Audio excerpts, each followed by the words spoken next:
Unaona wanangu? Hapa ndo mlimani hapa. Oa. Nje hili jiwe lilivyokuwa kubwa hili. Hili wanangu lote hilo kana kule. Ngoja mpaka kufika. Huko ni kelele. Kwanza unahisi hata kuna manyoko huko babaya. Mlimani ni babaya sasa. Kwanza huko mlimani na taarifa hapo taarifa sema vidogo watu washaji kupotea hapo. Kwenye huu mzima una haonekana mpaka kesho. Wewe mwanangu, kwa masuala kwenda milimani, kwanza milimani kuna majini pia. Umeona? Kwa huko sio pazuri watu wangu.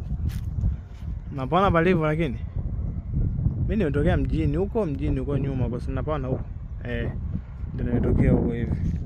Kila mageto sio mbali sana na hapa tu nikitembea hapa.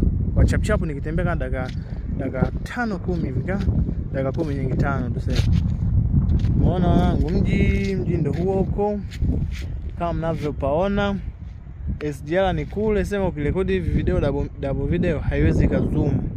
Inakwambia can't zoom in or out in this mode, kwamba haiwezi ikazoom kuja ndani. Kwenda nje. Niko kwenye mode hii. Umeona wanangu? Yule jamaa yule kule nimeenda, lakini sasa nimeogopa kumsogelea. Maana jamaa yule alokutana naye ananiambia, "Oh, sije ni chizi."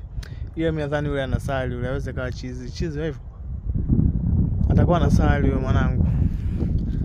Yaani mwanangu, ukipata time ya kuspend, ukipata time ya kutembea tembea mwanangu, maisha ndo haya. Ukipata muda wa kuabudu, si unajua tena jamani, tunaishi kwa kumtegemea Mungu.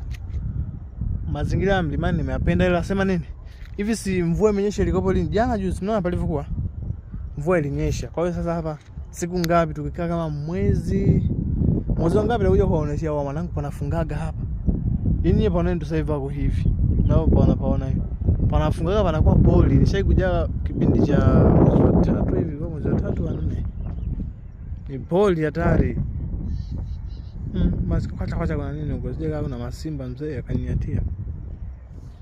Kwa mwanangu hapa ndo milimani hapa kuspendi. Asanteni mwanangu, mimi nakubali sana kwa kuwa mmefuatilia video zangu, endeleeni kunisupport, tuwe marafiki zaidi. Asanteni.